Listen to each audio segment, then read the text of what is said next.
Welcome to the Actual Fluency Podcast with Chris Broholm. This show will inspire, motivate, and teach you how to learn foreign languages the best way. On this show, you'll hear incredible stories from amazing language learners who've learned 5 to 10, even 30 plus languages, as well as industry experts who help shape modern language learning through innovation and research. As we dive into language learning methods, techniques, and apps, you'll quickly discover what works and what doesn't. This is the Actual Fluency Podcast, and this is Chris Broholm. If you want to try a language learning app that focuses on speaking the most important parts of language without boggling you down in grammar, then give OPTILINGO a try. It's this show's sponsor, so you can go to optilingo.com to get a free lesson today. Hello everyone, welcome back to another episode of the Actual Fluency Podcast. My name is Chris Broholm, and today I'm going to be talking to good friend Kerstin Cable from fluentlanguage.co.uk.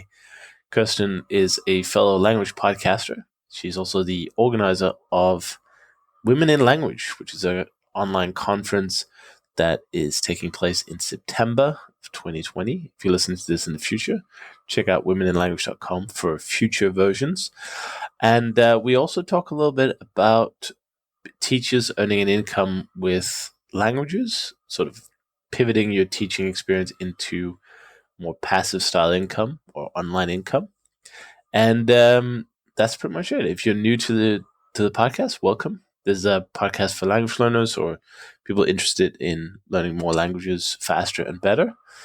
And the guests typically are very experienced language learners, industry experts, or innovators and designers who have come up with new ways to learn languages and improve what we know currently. So if you enjoy learning languages or you want to get some tips, motivation, or inspiration for learning them better and faster, then definitely check out all the other episodes. There's about 175 plus available in the Actual Fluency Podcast archive. I'm a little bit sick this week, unfortunately, but hopefully it will pass pretty soon. It's nothing serious.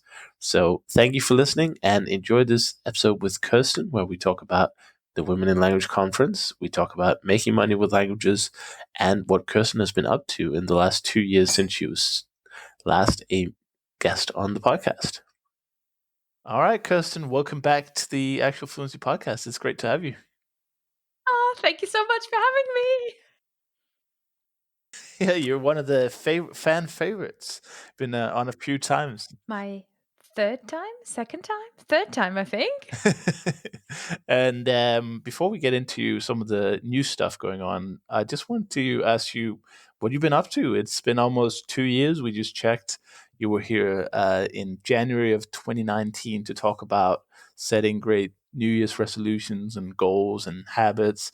And so almost 2 years have passed, which is like 10 years in internet years. So what have you been up to? Where have you been? I had already, I think, moved to my new location in the south of the UK. So I'm still living in the south of the UK. I live in Canterbury. I am still learning Welsh. I have started learning Mandarin Chinese. It is still to be seen how much progress I'm making. But I can sort of, when I hear people speaking Chinese, I can now pick out personal pronouns and all that stuff, and it's no longer a big jumble. So that's quite exciting. And in terms of my working side, quite a lot of stuff. I started a new membership group for online teachers since then called Teach and Thrive, where Lindsay, Williams, and I get together and we teach a masterclass once a month. And we've sort of got a community going on. And I made a few new language courses, tried out some new language coaching techniques, and just as always, help people learn languages, recorded the Fluent Show.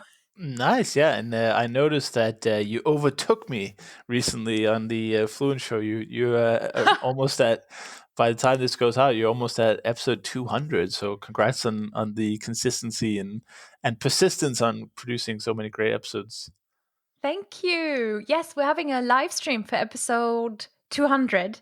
And on the Fluent Show, I also want to just give a shout out. I do this as much as I possibly can. Last year, after a lot of debating with myself and, oh, will anyone be interested? And I don't know, I decided to just put it out there and ask the listeners if they, because every now and then, listeners are so kind and they email you and they say, how can I support you? And I'd always be like, you can buy my course, I guess. But I know what you really want to do is support the Fluent Show. So I put the Fluent Show on Patreon, and we started a Patreon last year. And it's a really exciting thing. It is so humbling and energizing as well to know people are excited and get involved and help me make the Fluent Show. So that's going strong. And we've got, like I said, we've got the live stream coming up for episode 200. So lots of reasons to get excited about the Fluent Show. Nice. Here's to another 200 episodes, hopefully. Oh, yeah, I'm here for it. And we just also talked a little bit before, there's so many great new podcasts coming out as well. It's great to see that other people in the language learning community are picking up the microphone and recording their own experiences and thoughts and interviewing people in their own style. And I think that shows in the whole big picture that language learning is not going anywhere. It's growing and growing quite fast, I think. And it's funny how I always think about this thing that the world is getting smaller and smaller. If you think about it, we're getting high-speed internet to almost every corner of the world, but it seems like the value and interest in learning people's languages are actually going up, which is strange because you would think, oh, the whole world is going to know English at some point, or Google Translate is going to be good enough to just have conversations. But I find it very I guess it's a trust in the human spirit that people are more and more interested in actually learning other languages and in so doing learning other cultures too. It's very true. And I more and more believe, especially, I always say this, if you're an English native speaker, you don't really have to learn a foreign language. There's very few occasions when you really have to. And yet you do, yet we do. Yet there are so many people out there. We've seen it with Corona, just getting more and more excited, getting into learning a language. And I think that is because we go way beyond the utility of what language we speak with somebody else on a practical, how do we best complete the transactions? Learning a language is inside of us. It is, in a way, this sounds really hippie, but you know me, I'm a bit hippie. It's like a fulfillment of our human potential. Sure, it's natural for us to do it. So and it is such an achievement. And I think, especially in a world where it's ever more visible what everybody else is doing around us, we need those achievements. We need those things that really are personal, that are inside us and that make us feel like, I've got this. I've managed something really, really cool and really challenging. And so I think language learning is going to go from strength to strength in the future, because not just what it does for how we interact with other people and how doors open for us when we do know somebody's language. And Google Translate's never gonna do like my dad's dialect of German. You know what I mean? Right. But also it's about who we are inside of us and what language learning gives us in terms of, I think of it as a form of personal development. Honestly do. Yeah, and if anyone hasn't listened to the full 200 episodes of your podcast, or certainly the 180 or so of mine, it's a very common topic as well to kind of equate personal development and language learning, because they are essentially the same, one and the same. So there's a reason we do this, and that reason is not because you want to order a beer on holiday. That's not really the reason. Not if you're serious about this. Right.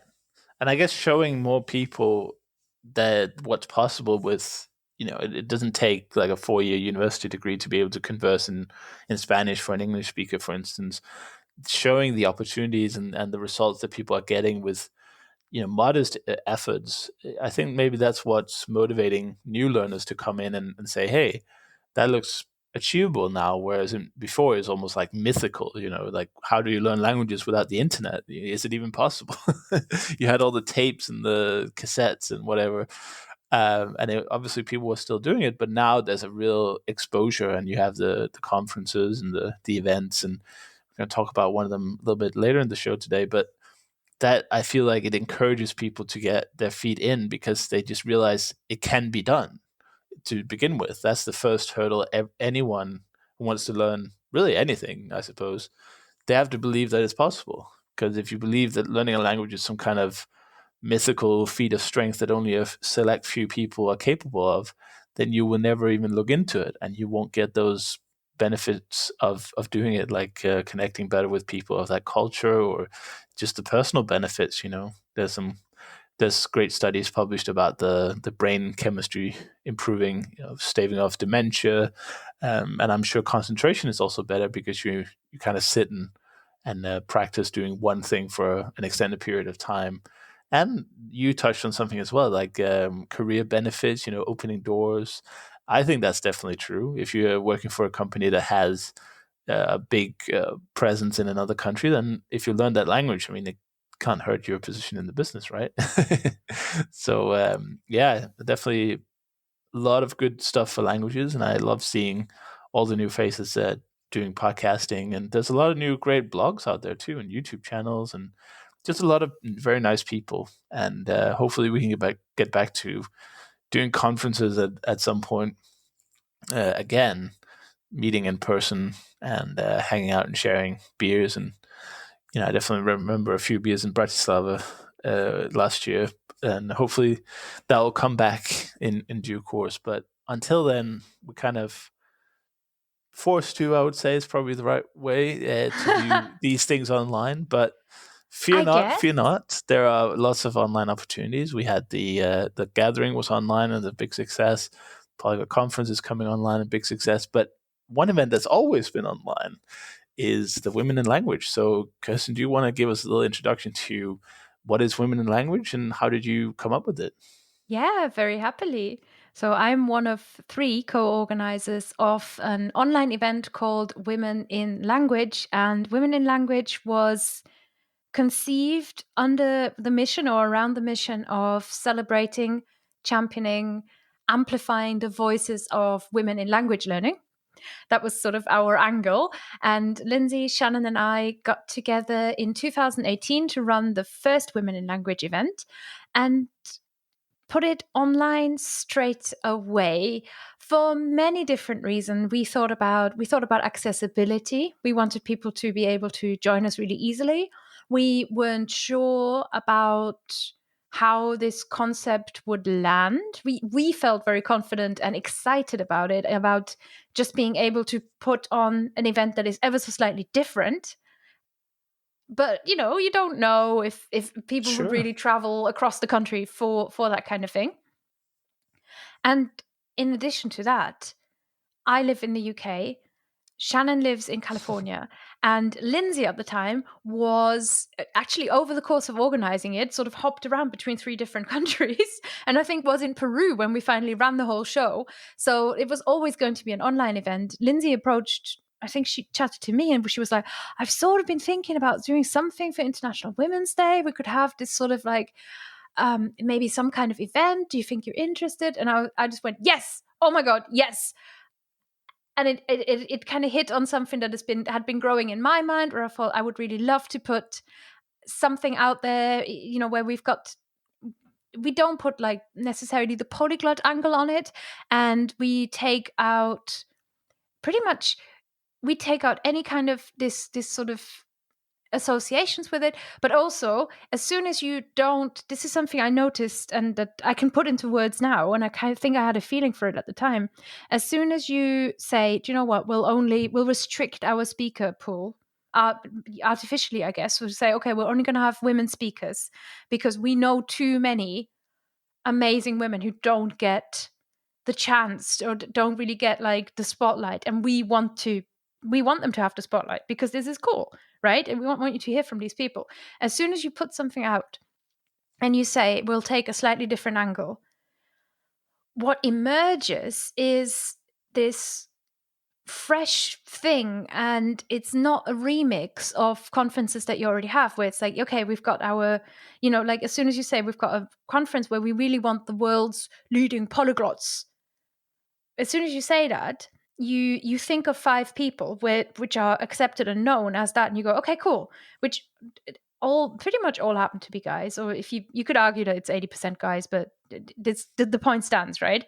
And as soon as you say, do you know what, we'll just do it slightly differently, we're going to approach this from a different angle, what you come up with is, or what emerges is this lineup of fresh voices that not necessarily you've heard from before.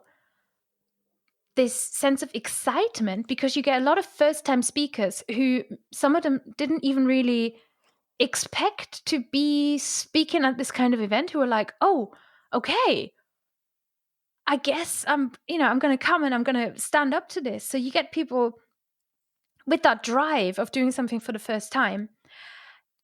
And that brings the whole event this amazing new energy. So this is 2018.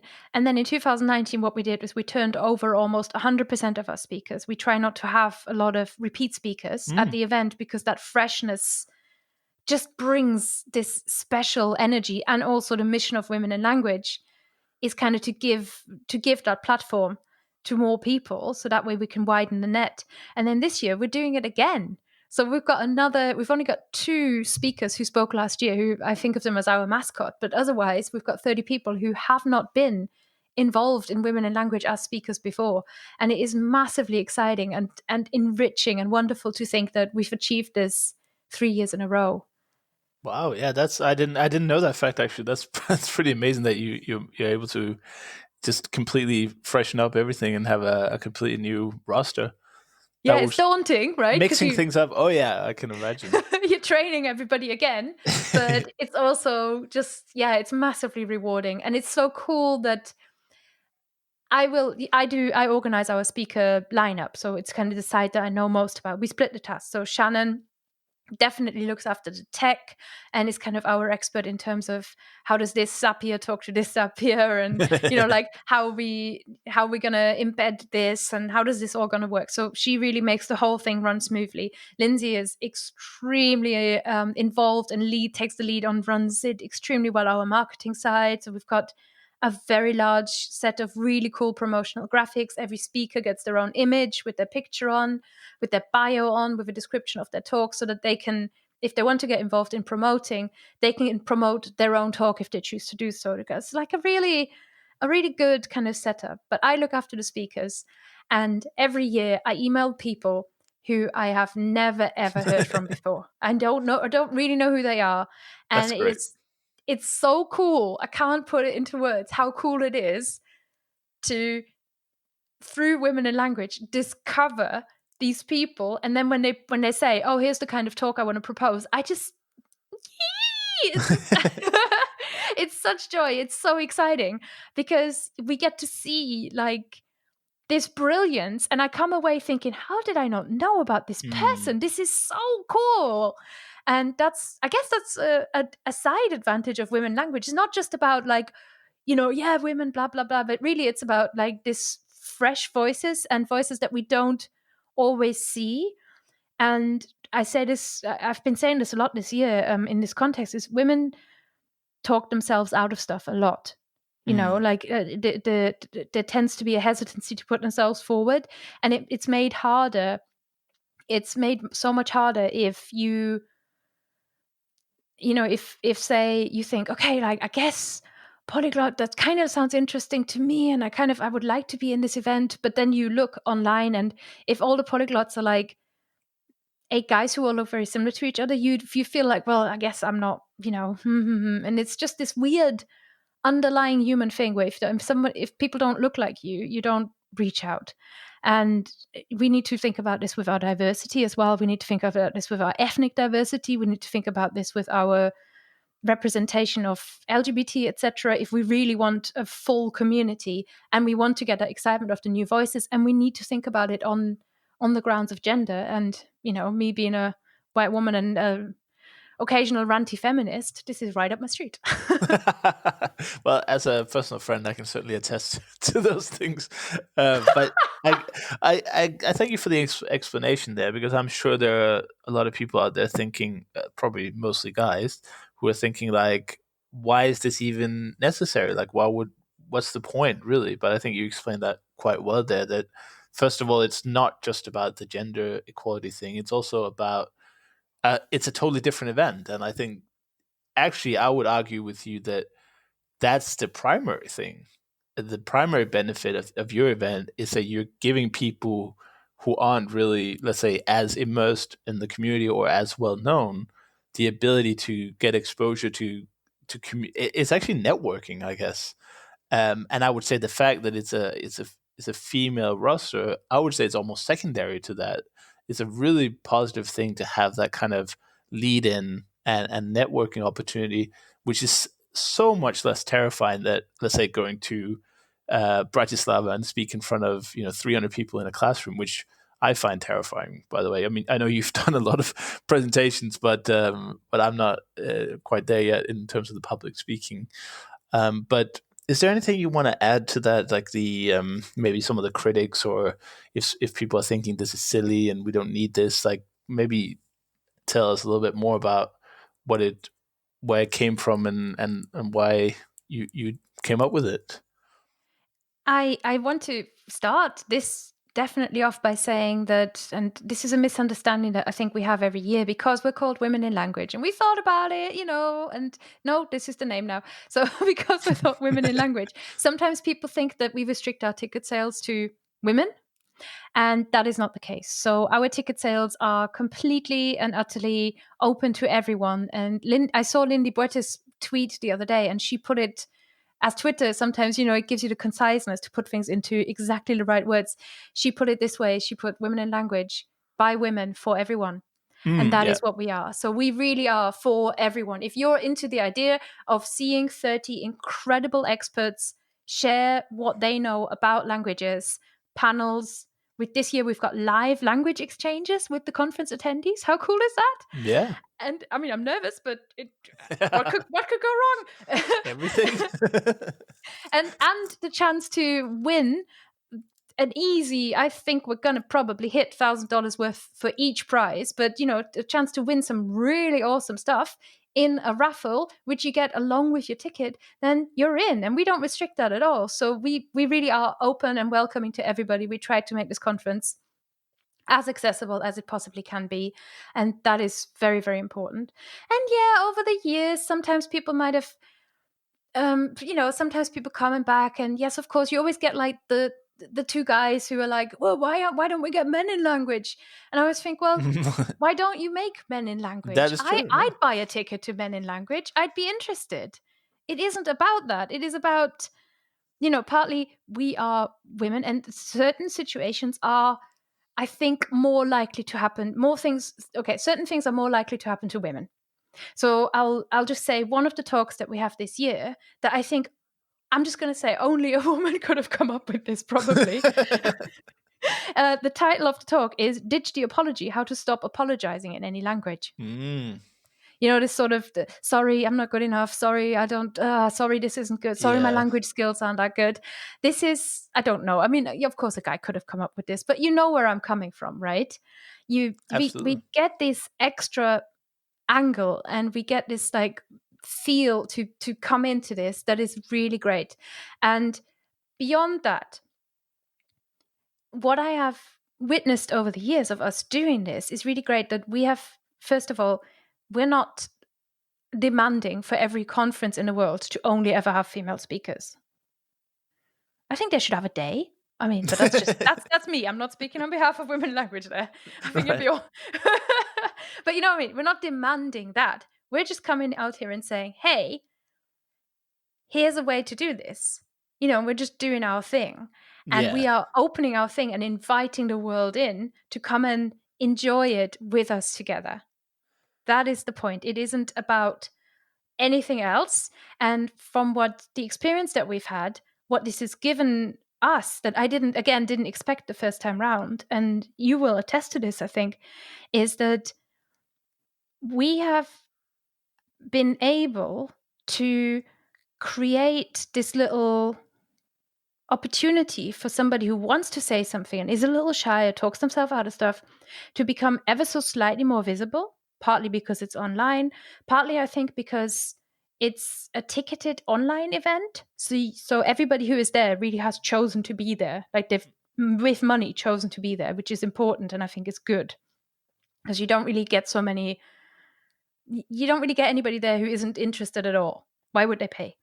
Yeah. And and it's only $30. So just in case you're listening, it's not like one of those 4,000. No, it's we try to make it as accessible as possible again. But what this gives me as one of the organizers, and what it gives the participants, I think as well, is that network that you have just mentioned. And you as the attendee, I would argue you get that network as well. You get all these extra people that you know that, again, you might have not been aware of before. So if, for example, you're running a language learning podcast and you're looking for a guest with a different angle, and I've previously interviewed lots of our previous speakers and I never knew about them before. You get all this extra, I'm just going to say content, you know what I mean? Sure, but yeah. you get these connections and all this wonderful added benefit. And it really is, it's added. It doesn't take away from anything that's already there. We value and we need what's already there.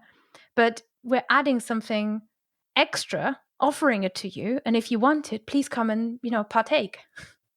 Yeah, and just as an aside, the last two guests on this podcast I found because they had women in language presentations. So how cool is that? There you go. Cool. I mean, that's amazing. That's This is the Actual Fluency Podcast with Chris Broholm. Make sure to join the Actual Fluency email club by going to actualfluency.com/join. We'll be right back after these messages. A big shout out to OPTILINGO for sponsoring this year's Actual Fluency Podcast. I'm really grateful for the support that they've shown.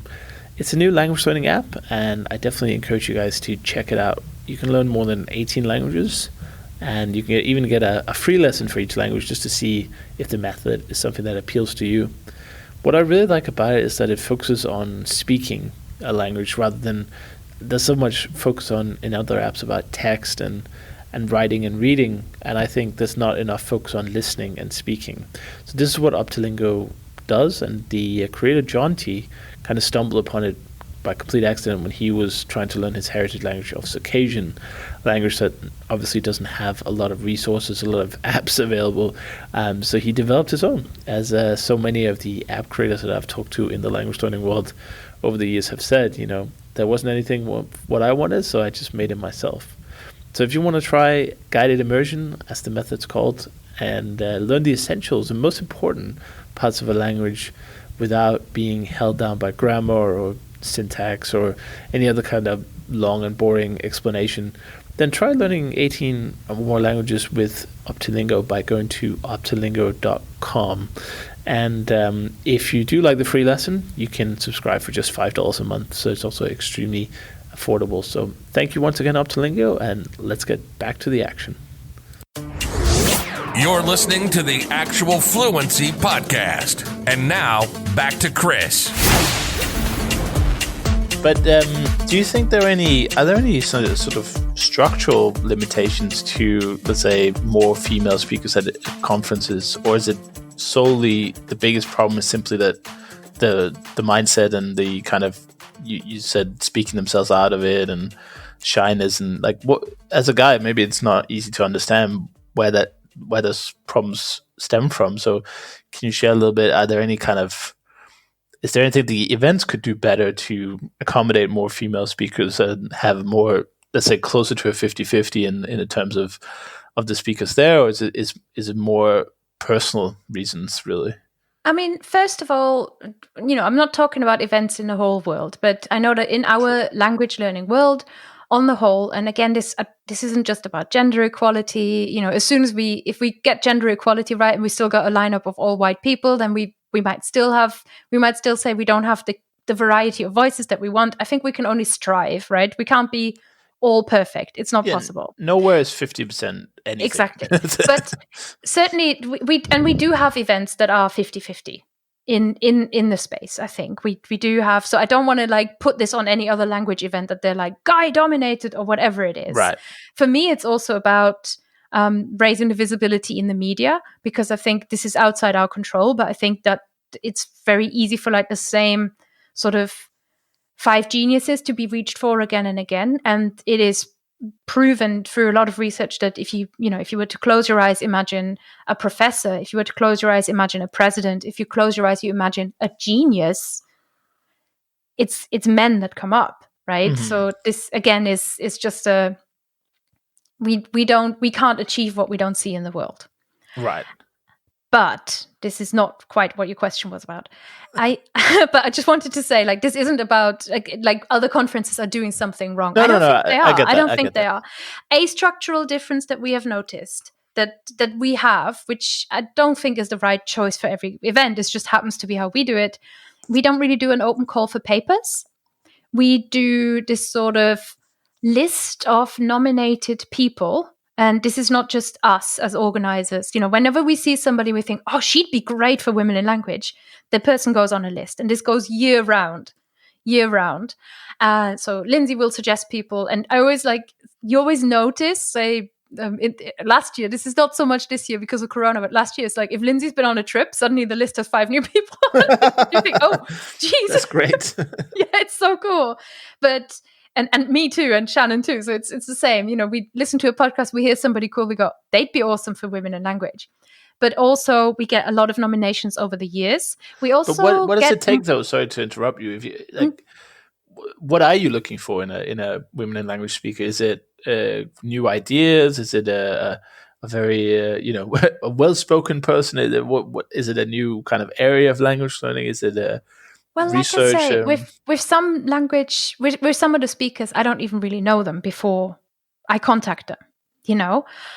So it's not one specific criterion. We don't ask people to propose a talk. So we do kind of go off of what we've heard of these people before. So somebody who has presented maybe somewhere else, but it could be somebody who did podcast interviews. It could be somebody where they're active on social media, or they've got a blog going on or something like that. It's just anything that we notice. So it's not one specific thing. But this is very different to a call for papers where you propose your talk. So you've got to, before you get involved, you kind of have to do the thinking about what exactly will I talk about? You've got to commit to what you'll talk about. You put yourself out to potentially be rejected, and your idea to be rejected. And that's a fairly involved process, and it's also a very active process. Whereas what we do is just notice people, get nominations from previous attendees. So every time after Women in Language has been, we do a big survey, and we ask both the speakers and the attendees, who do you think would be great for this? And they all go on this list. And of course, we end up with a list of like 80 people, and we could do the month of women in language, which is impossible because there's only 3 of us.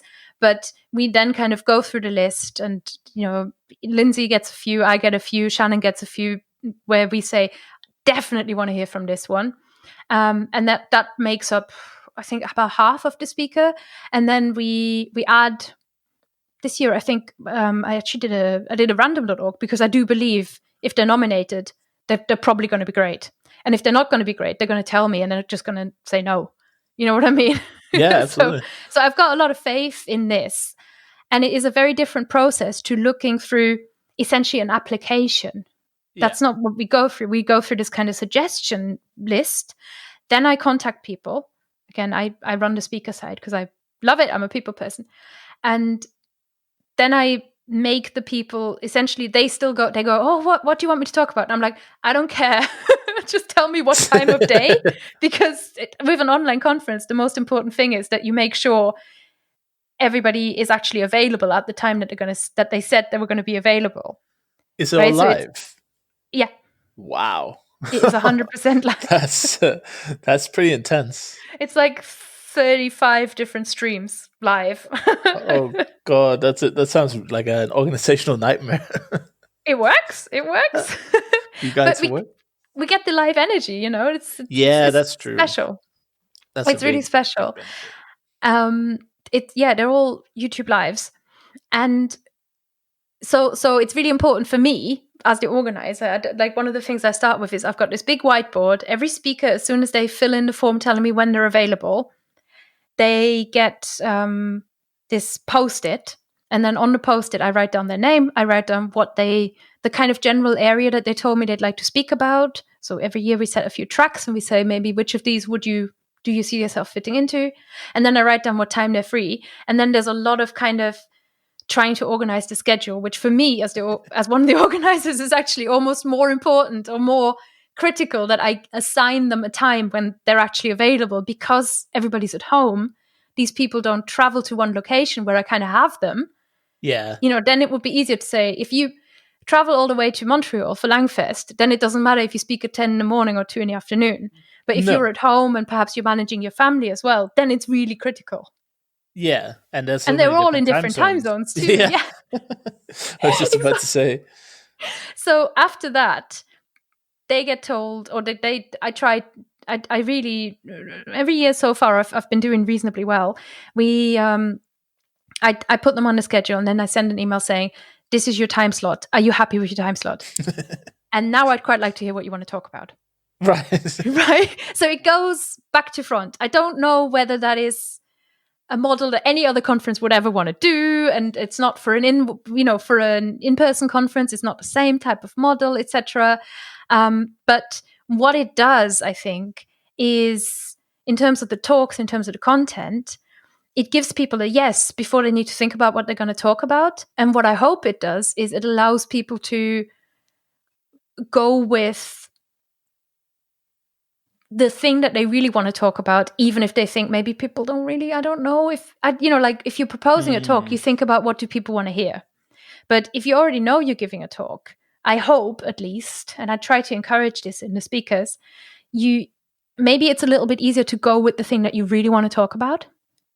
Yeah. The Does that make stakes are sense? a little bit smaller, yeah, because you're not applying for it.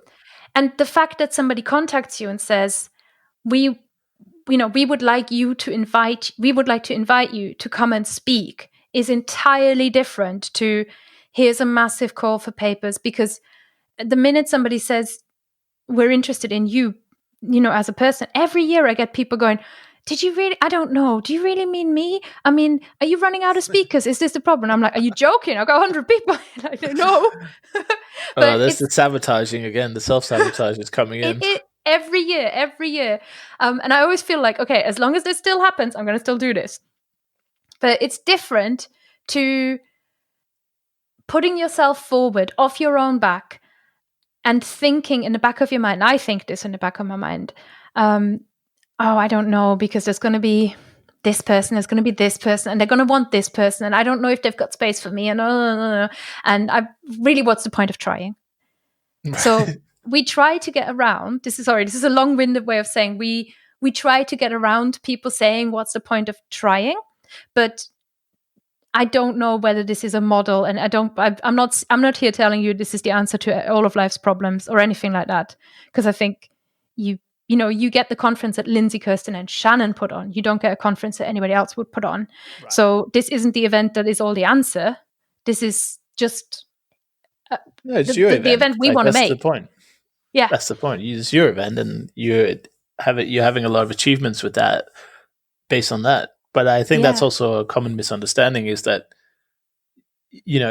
what you said in the beginning, it's a brand new kind of event, which, if you ignore everything else, has a lot of benefits.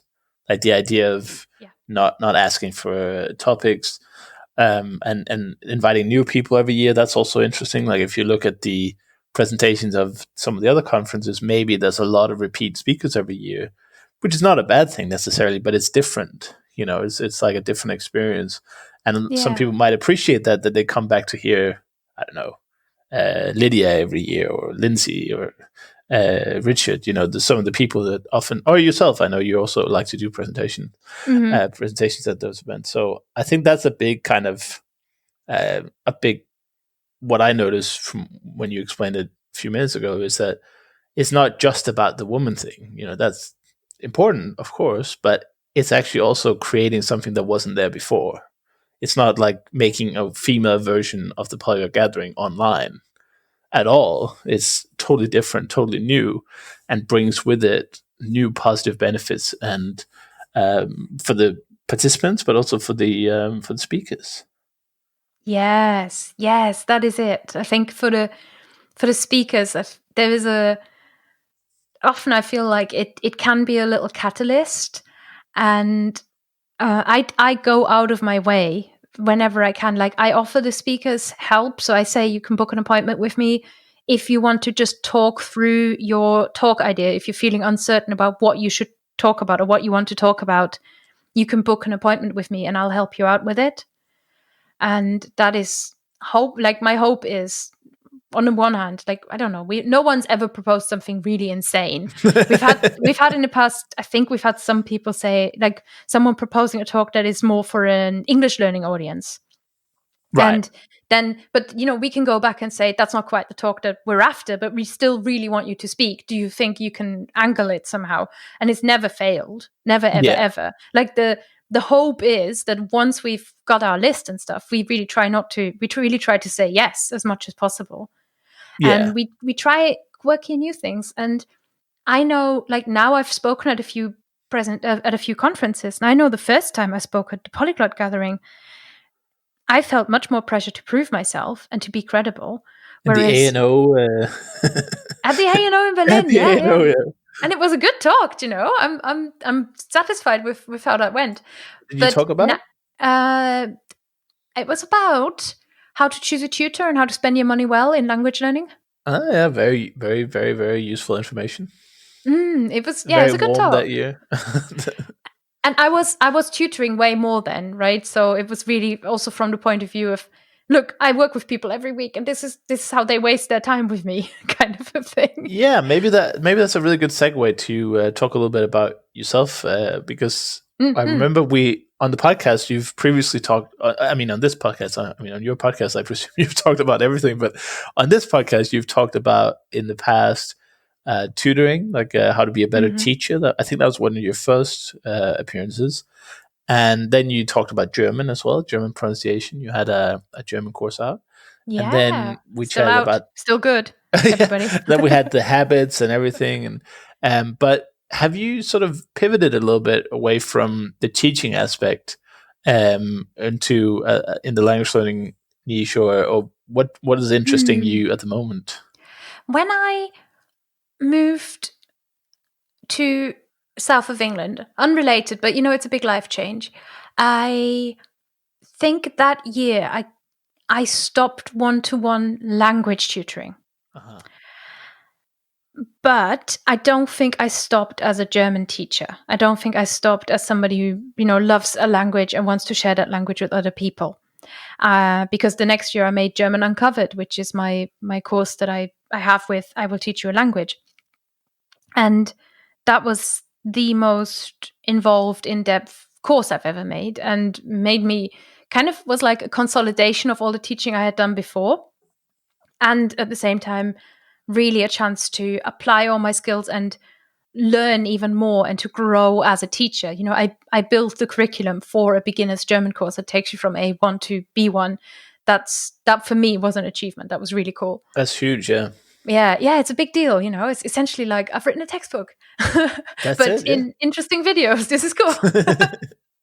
So there was that. And I think in the same year, I also started offering my German retreats. This year, of course, not happening, but that was, again, a different way of teaching. So I still teach, but I don't take one-to-one German students in that way anymore. Right. But I still love teaching through the online courses that I have. I'm very proud of having German Uncovered.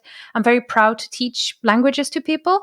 But I think through the Fluent Show, I have learned a lot about the mindset, the study skills, and what it really takes to learn a language internally. And my confidence has grown and my interest has grown in helping people who are learning any language. And now I do more coaching, and I do way more coaching-based programs around the Language Habit Toolkit, for example. So I don't know when this episode's coming out, but I'm running a live round of that.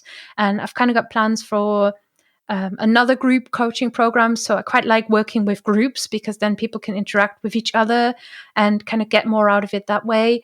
And those kind of things have changed how I work with language learners. And I do more work now, I think, on mindset, motivation, keeping going, setting good goals, sticking to them, planning, all the things that you really need in order to get fluent in another language, but that are not necessarily vocab and grammar.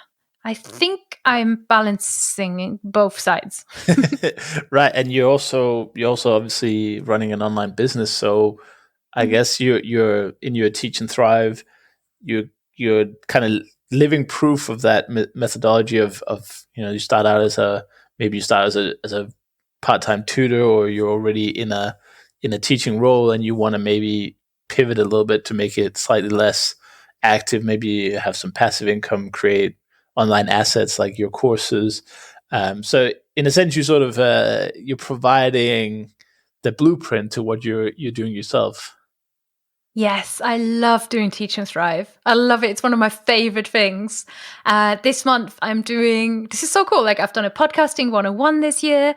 I have done a course Lindsay's done a course on how to market on Instagram, which I'm really grateful because I get to learn from Lindsay. Aha!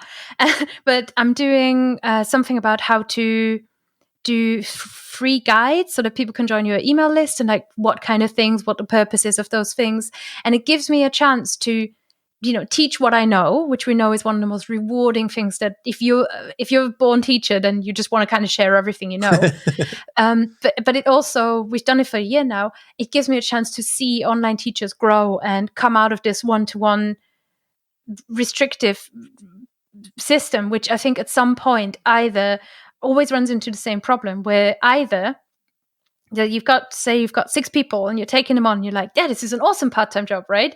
I'm going to make this full-time now. And then you do it, and then you realize that there is so much effort in maintaining, in attracting new students, and then students drop off. And in addition, you didn't really quite consider how exhausting it actually is to do maybe 15 students or 30 a week. It's not for everyone. It wasn't for me. It wasn't the right thing for me. I was a worse tutor to everyone when I was taking lots and lots of people. So then you've got to stop that, and you've really got to start thinking about, how am I going to make a good living with this, and at the same time be the best teacher that I can be, and really teach people what I know, what I am excited about. And sometimes that translates into something I did earlier this year, which is something called the Language Dabbler's Guide to Welsh, where I just go, people, I love Welsh. You know I love Welsh. Let me teach you Welsh. You just do like a group class. But the courage and then the technical ability to know, how do I run a live class? How do I charge money for this? How the hell am I going to email all these people? How am I going to let people know about this? That's different from just being on italki, right? There's a long way in between those two things. And for me to be able to share that through Teach and Thrive, and to see people apply it and try it out, is I love it. But I think a lot of people, going back to the beginning stages, I think there are a lot of teachers out there who are not even thinking along those lines, because they're teachers first, and they maybe set up a nice routine. Maybe they make relatively good money for what other options they have, and they're flexible. They work online maybe, and they're not even thinking that all this knowledge and all this experience you have can be translated into a way to not only increase your overall income, but also maybe buy back more of your time. So instead of having, let's say, 30 hours of tutoring per week, maybe you just have 5, 10 with your favorite students, or your best kind of most interested students. And then the rest comes in through, like you say, like group classes or mentoring in a different way, or just having online courses where people can learn from you 24/7, 365 days a year. But you have to get that inspiration first. I feel like a lot of teachers out there kind of in the groove, they're just teaching away, and there's nothing wrong with that. Don't get me wrong. And this online business thing is definitely not for everyone, but I like the fact that you're sharing, not only because you're doing it yourself, but also with Teach and Thrive and the content you put out. You are showing different paths that are available if you have skills in a language. And I'm excited by the fact that almost anyone listening to this could go and replicate it, because for instance, English is the most learned language in the world. So there's definitely people out there looking for you to help them with their English, or if you are fortunate enough to speak other languages really well, then you could teach that language. And it seems to me like, if you're passionate about languages, that's a natural step. But of course, a lot of people need that first initial inspiration, or you can help them a lot of the way with the technical stuff and the setup. But if they're not even thinking about the possibility of doing it, then they're not going to do it, right? Yeah. I think there is a huge difference. There really is a huge difference between starting to tutor, which is relatively, it's actually really fantastic that we've got a relatively easily accessible opportunity for everybody to experience what it's like to teach a language. I think this is amazing. And if you love languages, there's a good chance you're very quickly going to fall in love with teaching languages, which is special in itself. But you got to be able to try it out. There's a huge difference between that and any kind of, however it looks, any kind of version of running a language business. Sure. You know, what's our podcast called that Ollie runs with Jan? The Langpreneur podcast. Being a Langpreneur. Thank you. So, there's a difference between those two things. And like you say, it's not for everybody. And not everybody needs to start thinking big and about their 700 online courses right at the start. It's a case of, at some point, like, I think at some point, as a teacher of any variety, you want to scale it up. You want to take what you offer and give it to more people. And because the online environment, the standard starter format is 1-to-1, I think you very quickly, within the first 2 years or something like that, you kind of feel like my maximum here is to impact 25 people, and then I'm absolutely exhausted. That's and as a teacher, I think you're a person with a message as well, and you want to make the world a better place. You want to make things better for other people, and you feel like you want people to hear your message. If you are that kind of person, then there is just such a beauty in being able to take that and share it with more people. And this isn't just when you're starting out as a teacher. These days, there's a reason we get more people starting podcasts. There's a reason we get people starting YouTube and blogs, etc. It's because it is amazing and rewarding and magical to impact more people. Yeah, and I think there's definitely two distinct groups there that we're kind of talking about. This the people who haven't even started their first lesson yet, but are thinking about tutoring, let's say in English or something that doesn't require too much to get started. But there's also the group that maybe you have a teaching degree and you've been teaching for a long time and you're kind of switching your business online to teach online. And then, or you've been online teaching for a while and you have an established group of students. But I think all those three groups, whether they should think about it from day one or not, I'm not sure that's too helpful. Maybe it is, but the starting point is just there's inspiration to do other things. And I think for a teacher who's really good at it, the kind of course route is so ideal because you get to impact, like you say, more people. But also it's a way, like I said, to reduce the active hours, so you don't have to have 30 to 40 students every week to make your full-time income. So that's really my hope. I often mention these online business.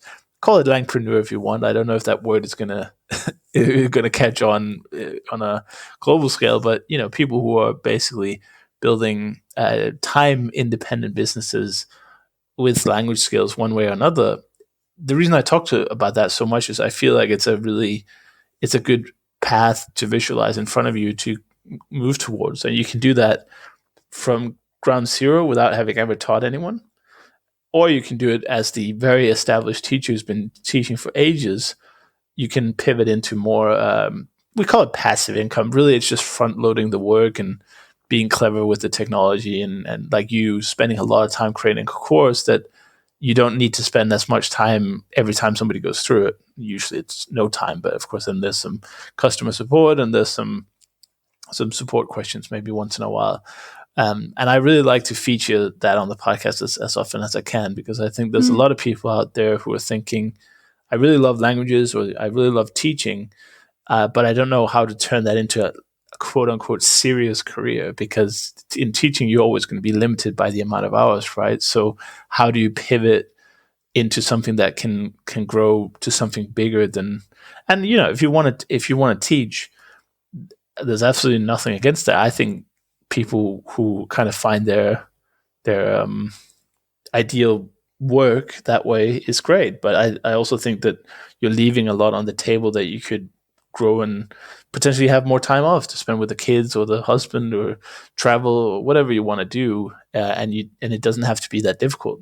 But that's why a program like Teach and Thrive is great, because you teach all those like, small things that people don't think about, like the technology, social media, like how do I get students, all that kind of thing. But I'm just happy to have it mentioned in another episode, so people are inspired perhaps to look into more. And of course, our friend Jan and Ollie's podcast, Langpreneur, is great, but I would say he interviews people who are, obviously they're successful, but I would say they're very far into their journey typically. Like most of them have been doing it for 5 to 10 plus years. So I would be a little bit careful of using them too much as a guideline, because it's a long way from not having done a single tutoring lesson to listening to someone like, I don't know, someone like Ollie, who has like, I don't know, 30 courses and 50 books and has been doing it for 7 years, and he was employed by the British government to do teaching and teaching teachers how to teach, but definitely look into it and check out Teach and Thrive to get on the right path. And I'm sure you, Kerstin, are willing to help anyone who is at any stage in their language business, or they want to start a language business, and just go to the website and check out more about that. Yes, absolutely. Well, thank you. Cool. Brilliant. No Didn't worries. come here for an endorsement for that, but I'll very happily take it. Happy to endorse it. It makes me massively happy, because in Teach and Thrive, what we get to do, and I think Lindsay and I, this is I enjoy working with Lindsay, because I think we both come to this with a sense, or we come to this with a similar perspective of sort of groundedness, like not necessarily like, yeah, man, I'm a digital nomad entrepreneur. Here are my 25 labels. I don't feel that way. I just feel like I like to teach. And it's weird now, when people ask you what you do, and then now I say, I have an online business. Right. But it's not like an e-commerce shop where I sell you some shoes that I advertise to you on Instagram or anything. It is an online business though. And you have to marry that kind of sense of, how do I say it? That sense of integrity, personal integrity. I have values in how I like to conduct myself with people. I have values in how I like to conduct myself in business. And I think for some people, for teachers, that can mean that you want to contribute, and you also find it either you get very easily intimidated by all the other teachers that are out there who are charging $8 an hour. So you charge $8 an hour, even though you live in London, and $8 an hour can't even buy you, like, I don't know, anything really. Like that's £5. That's not a lot of money in London. Right. And you can't quite work out how to establish your business sort of in a way that supports you and works for you. And there are many, many business sides that you need to learn. But at the same time, I think a lot of people feel like thinking about the business side is greedy. This is not true. Thinking about the business side is smart. Thinking about the business side, I've said this before, is how you become an experienced teacher, is how you become worth more. Because when you first start out and your price is low and you're doing this part-time, what you're doing is you're building skill, right? You don't start out being a genius. I would argue that me, with 8 years under my belt of explaining German grammar, I'll probably find it easier than somebody who's never done it before, because I don't just recite a rule. I've already seen how people get the same mistake wrong all the time. There's a certain level of experience that we can bring, but that experience is open to everybody. Everybody can become experienced. The more experienced you become, the more valuable you become. The way you get experienced is by not running yourself into the ground, burning out, and being poor. So you gotta marry the two. You've got to get better. You've got to marry that skill. You got to, be more awesome. And then you've got to match that up with giving yourself the security and confidence that this is not something that threatens your livelihood, that this is your livelihood and your livelihood is good, and that makes you a better teacher. Absolutely. And I think Thank you for coming to my TED Talk. Sorry. Yeah, and I think for people who are just starting out, I think it would be very I think it would be silly to expect that you can just kind of create an italki profile and then suddenly get London wages. I think that the beauty of online teaching is that you could do it 1 hour a week or 2 hours a week, whenever you have time from your other projects, and you build up that experience, but also you build up a pool of students typically. Like I found when I was doing some teaching online to try it out, that people who liked my style of teaching and liked the lessons typically booked with me again. And so when I felt like I had enough experience and I was providing more value than I just set the rate really cheap in the beginning to get more students, and I think that's a very very common. Yeah, and I think that's a very good tactic, because you're building up the pool of customers, you're getting reviews, social proof, and then a month or two later, I would double the rate, and I would get pretty much the same amount of students. So they didn't care. They didn't get me just for the rate. Of course, there were some people who dropped off, but because I charged double the price and I didn't lose half the students, I was way better off, and I was more focused in the lessons that I actually had, because I didn't have to do like 30 hours a week or 40 hours a week, to make any kind of reasonable money. But I think that's a great system that we have, and the flexibility is there. And I've heard of some of my friends. I think you were one of the people I heard from at some point where you had a really good hourly rate on a tutoring platform. One of my friends from France is charging like 40 euros an hour. So just because you start at 8 to get customers and social proof and experience doesn't mean that you're going to be at 8 for the rest of your life. You will improve and you will be able to charge a lot more, a lot quicker. And, your competitiveness in the beginning might be on price, but soon it will be on experience, on customer approval. And, maybe not everyone is great at teaching and your customers are going to hate you. Well, then it's not fair that you're going to charge a big price anyway. So you need to figure out what the problem is in that case. But most people listening to this are lovely and love languages. So for them, it's very natural to teach. And I doubt that anyone who's going into it will have any problems with negative reviews or anything. But I think it's a great world we live in, isn't it? Because imagine imagine a world without the internet. That would be kind of hard. But imagine that the only language schools in the world were actual language schools, physical language schools. You couldn't just show up there with no experience, no degree, and say, "Hey, can I teach the French class every Friday? I'm from France." They'd be like, "Well, who are you?"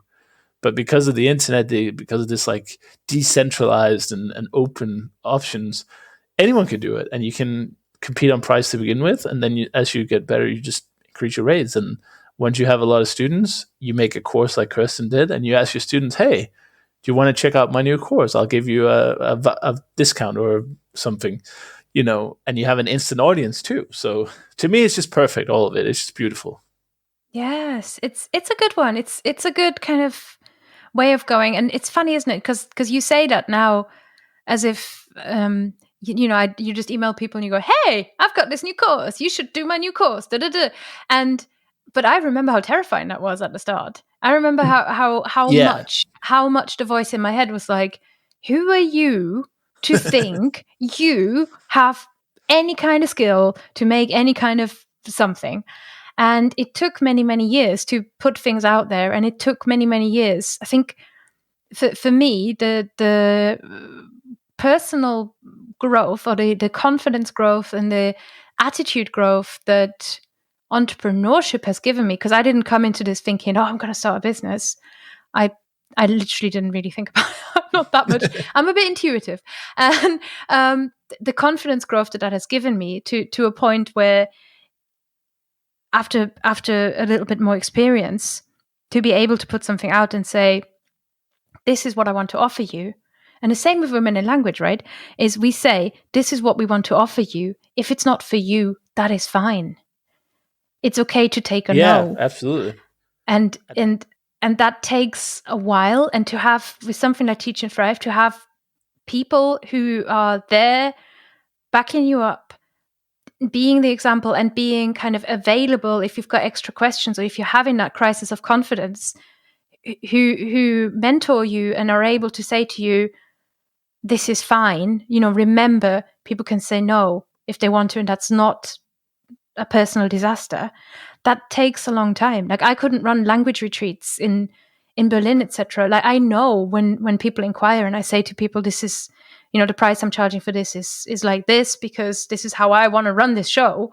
Some people will say no on price. Some people will say no on date. Some people just won't be the right fit. Yeah, that's it. I don't think they're a match, and you have to be able to say no.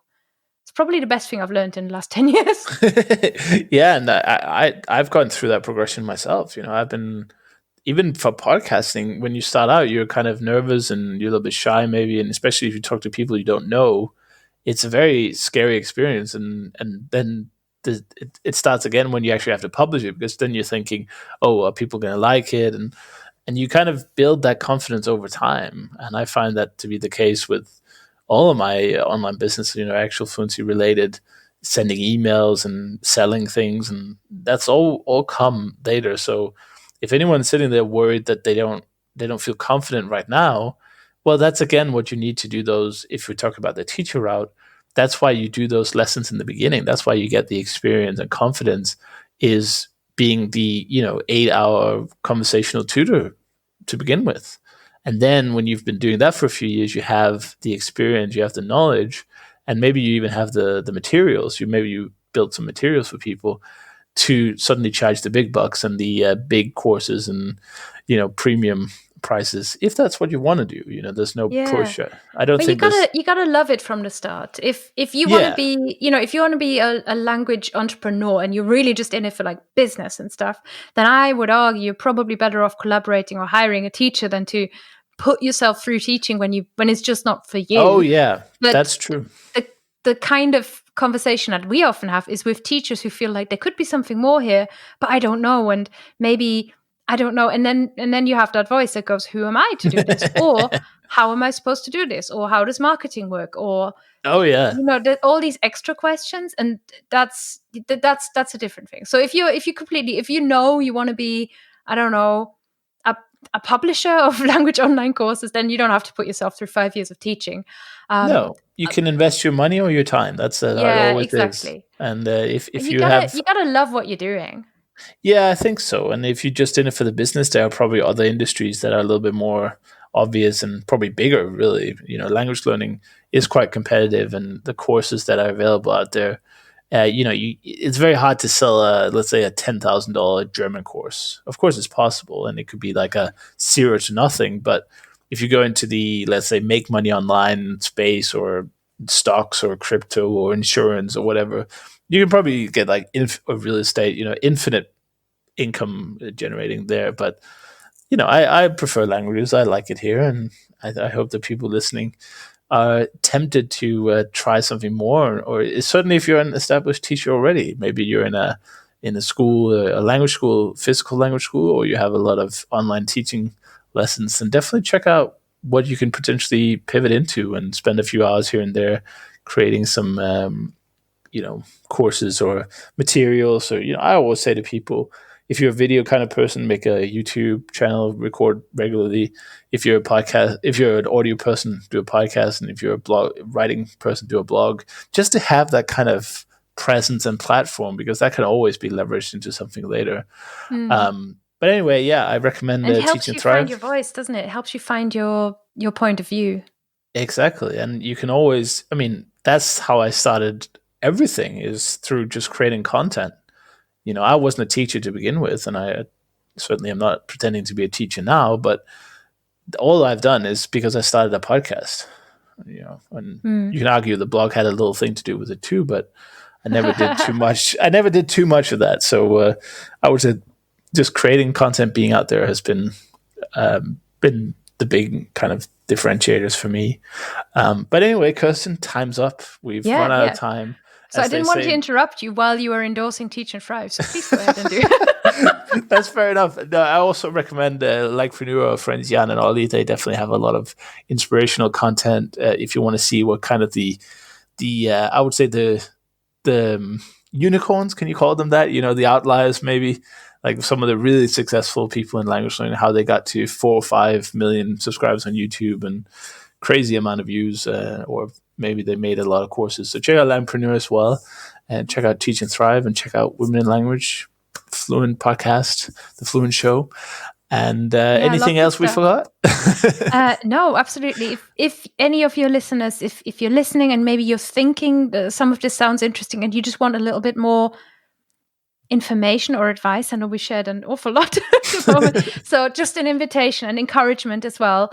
If you send me an email, the email address is hello@fluentlanguage.co.uk, or you just find me on social media.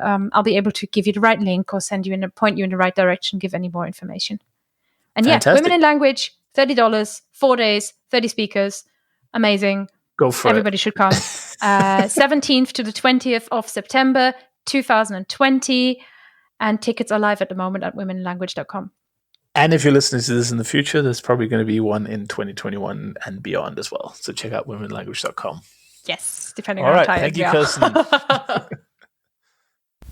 A big thanks to OPTILINGO for sponsoring this week's episode. You can practice speaking a language by using OPTILINGO's guided immersion method on iOS or Android by going to optilingo.com. That's OPTILINGO.com. Thanks for listening to the Actual Fluency Podcast with Chris Broholm. To get more language learning tips, strategies, and inspiration, join the Actual Fluency email club by going to actualfluency.com/join. We hope you enjoyed the show and hope you've gotten some useful information. Till next time, this is the Actual Fluency Podcast, signing off.